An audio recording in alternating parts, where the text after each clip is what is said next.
Ciao a tutti e bentornati sul canale. Questo è l'ultimo dei 5 video dedicato al nostro viaggio on the road tra Campania e Sicilia, purtroppo. Come avrete intuito dal titolo, oggi facciamo un'esperienza davvero particolare. Con il tempo purtroppo non siamo stati molto fortunati. Tutta la settimana che siamo stati qui in Sicilia c'è stato un po' bruttino. Terribile. L'Etna non si vede neanche. No. Vediamo dove riusciamo ad arrivare. Siamo quasi al Rifugio Sapienza, da dove parte la funivia, e poi vediamo, iniziamo a camminare. Seguiteci nel video per scoprire dove arriveremo in questo trekking e prima di iniziare iscrivetevi al canale come al solito e iniziamo. Partiamo all'alba dal nostro appartamento, direzione Etna. Siamo in partenza? Siamo ad Avola e qui è l'alba praticamente e siamo in partenza. Abbiamo un'oretta e mezza di macchina. Tra l'altro la macchina che si vede che c'è lo scirocco e tempeste di sabbia tutte le notti. Non vediamo l'ora di fare questa esperienza. Nessuno dei due ha mai visto da vicino un vulcano ancora attivo. Il tempo non è dei migliori, ma d'altronde per tutta la settimana ha fatto abbastanza brutto. Oggi anche il mare è molto agitato. Lungo la strada che ci porta alle pendici del vulcano piove diverse volte purtroppo e notiamo che l'Etna è completamente coperto dalla nebbia e dalle nuvole. Anche a pochi chilometri dalla nostra destinazione non riusciamo a vederlo, ma nonostante tutto la strada per arrivare al Rifugio Sapienza è stupenda.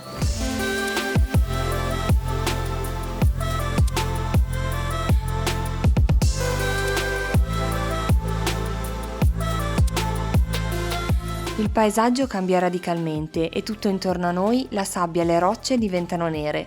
C'è ancora molta neve e il vento è parecchio forte. Arrivati al parcheggio facciamo subito la prima scoperta, anche se l'avevamo già immaginato. Ma non so se andremo con questo tempo.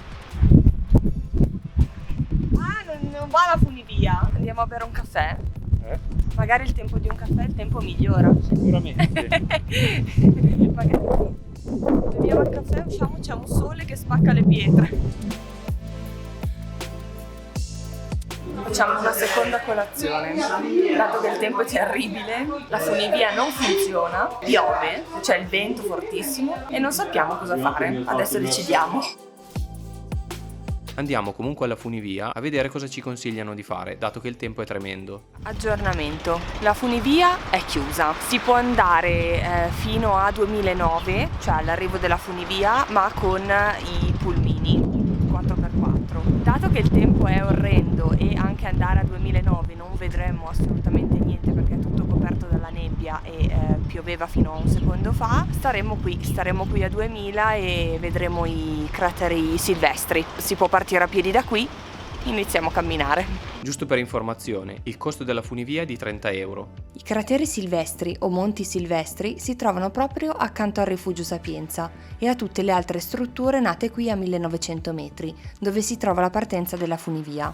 I crateri sono due, quello inferiore e quello superiore, facilmente raggiungibili e alla portata di tutti.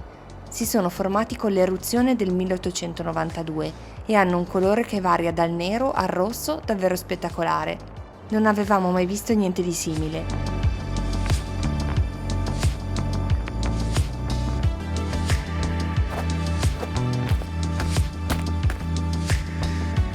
Oggi il vento è assurdo e anche se siamo sul cratere più basso non ci permette nemmeno di camminare bene. Cercavamo di parlare ma solo dopo abbiamo realizzato che non si sarebbe sentito niente nel video. Vi facciamo sentire per 5 secondi il suono originale del vento.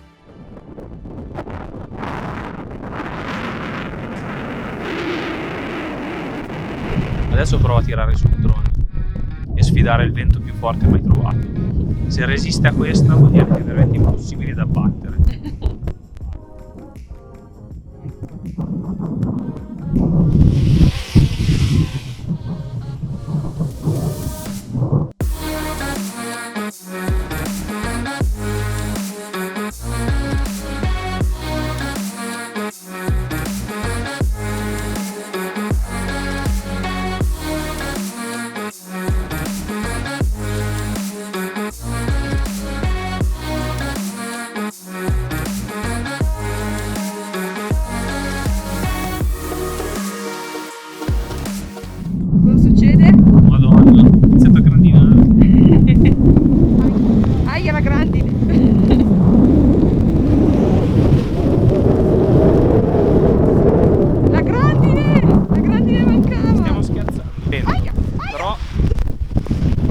Non so se si sente, ma ha iniziato a piovere forte e ci siamo riparati in macchina un attimo. Sì, anche come tregua dal vento, che sì. io sono completamente rimbambito, non so te. Sì. Veramente penso il vento più forte che abbia mai sentito in vita mia.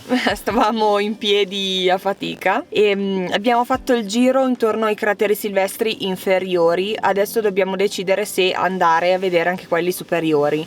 Siamo un po' in dubbio per il vento. Vento, pioggia, nebbia, foschia, sì. tutto. Cioè. A un certo punto ha anche un po' nevicato, c'era il ghiaccio. Sì, grandine forse, sì. Vabbè. Qualsiasi intemperia meteorologica oggi l'abbiamo trovata. Esattamente, quindi ora decidiamo cosa fare. Non so. Mi spiace che non sarà un video come al solito in cui vi facciamo vedere le bellezze del posto, eccetera. Sarà più un'esperienza particolare, tra virgolette. Particolare. Adesso ci riprendiamo e decidiamo cosa fare.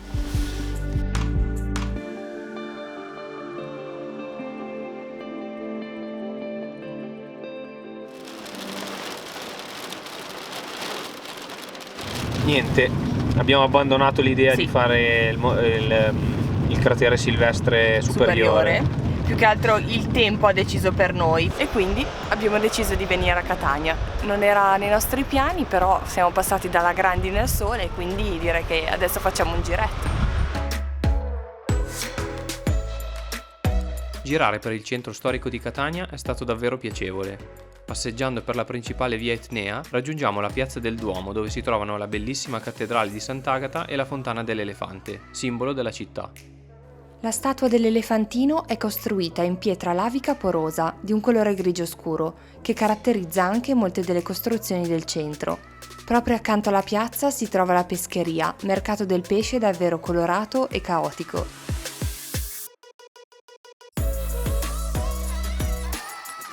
E dopo aver assaggiato un arancino a Palermo, non potevamo non mangiare un arancino a Catania.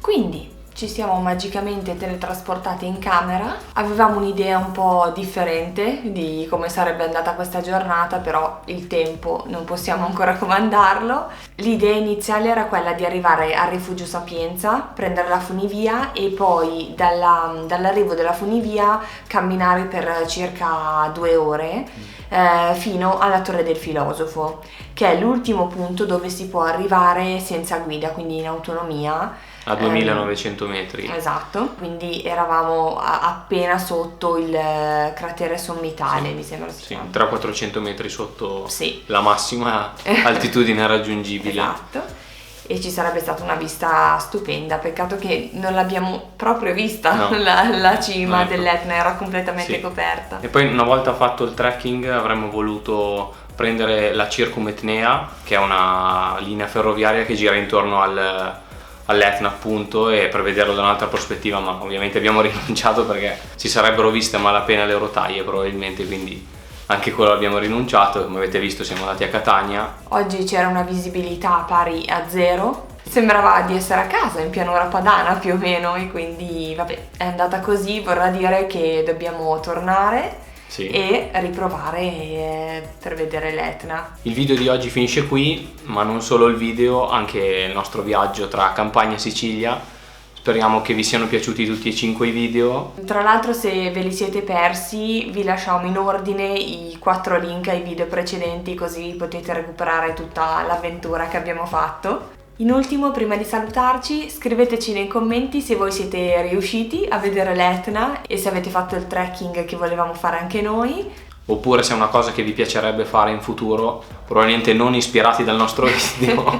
Dal prossimo video ricominciamo a pubblicare ogni 2 settimane e non tutte le settimane come abbiamo fatto nell'ultimo periodo. Iscrivetevi al canale perché abbiamo in programma già un sacco di altri video e viaggi, tra cui ci sono altre regioni d'Italia, viaggi all'estero, quindi mi raccomando iscrivetevi e noi ci vediamo tra 2 settimane con il prossimo video. Ciao! Ciao ciao!